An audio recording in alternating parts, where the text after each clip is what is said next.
Welcome to a video on how I like to use number boards as a visual model to differentiate a whole class activity for the concept of addition and subtraction from foundation or kindergarten to year 6. In other words, this is a lovely example of a parallel task.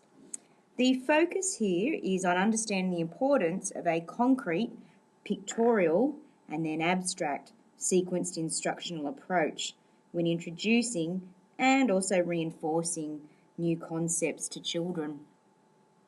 The sequence I like to follow is starting children with a 1 to 100 chart, and they roll a dot die and they progressively add their total.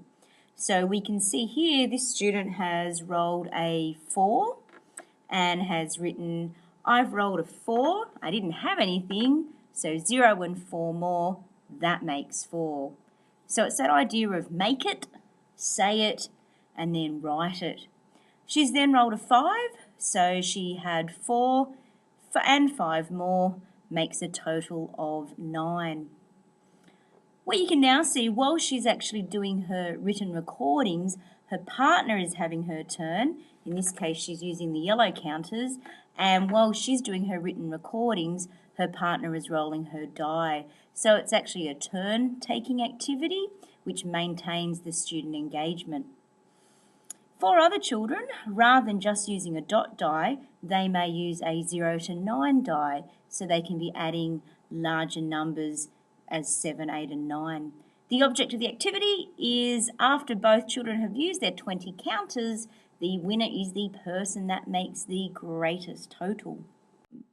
As there are a lot of materials on the children's desks, organising their desk space is a very important aspect when considering classroom management.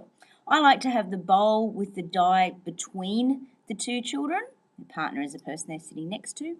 Their counters are on their array mat, which is their holding board. They're furthermost from the children at the top of their table. Their whiteboards are closest to them, in this case in landscape orientation, and their markers and erasers are also on the table.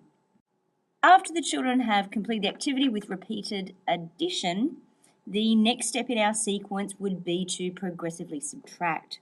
So we can see here this student has started at 100, she has rolled 6, she was at 100, and rather than jumping back 6, if you look in the southeast corner of her whiteboard, or the bottom right, you'll see she's actually written an algorithm, which is probably why we had this student using a 1 to 100 board and also just a dot die. The lovely thing with this task is that children don't need to be partnered up with students of the same ability level.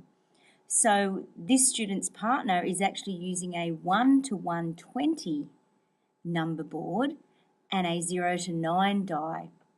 So just by changing our dice is another way we can differentiate the task for children. The second way to differentiate our task, rather than just using a 1 to 100 number board, we may like to use 1 decimal place, so 0.9 to 10. And in this case, we would probably be using fraction dice with denominators of 10th. We may also then want to progress to 2 decimal places. So our 100 numbers would be 0.01 to 1. And consequently, we'd also change our die as well.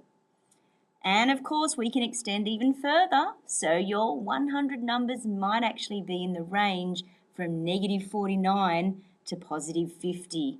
So we do have life to the left of 0. But wait, there is one more final thing that you could do to differentiate this task. If you're wanting to move children on to larger numbers rather than decimals, I actually like to use a 1 to 1200 booklet, which has 100 numbers on each page just inserted into a display folder. The children really love using these folders because sometimes they'll go to the 800s page. Ooh, I can count from 801 today. So there it is. different ways we can implement the one big idea to the whole class. However, I know what you may be thinking. There may just be those days when you don't want to get all those counters out and the array mats. So there is another alternative. As you'll notice, you have a PDF that you may download, and in that file are all the Blackline masters for the different types of hundreds charts that you can use. Embedded in those are worksheets. What do I mean by worksheets? Well, there's 6 number boards to a page, and you can simply photocopy those, and the children can use either highlighters or lead pencil to mark the spaces on their worksheet. So I would now encourage you to trial using number boards in your years 3 to 6 classrooms, together with counters, appropriate dice, and of course student whiteboards for those invaluable written recordings. Remember, make it, say it, and write it, and I look forward to reading about your experiences in the implementation forum.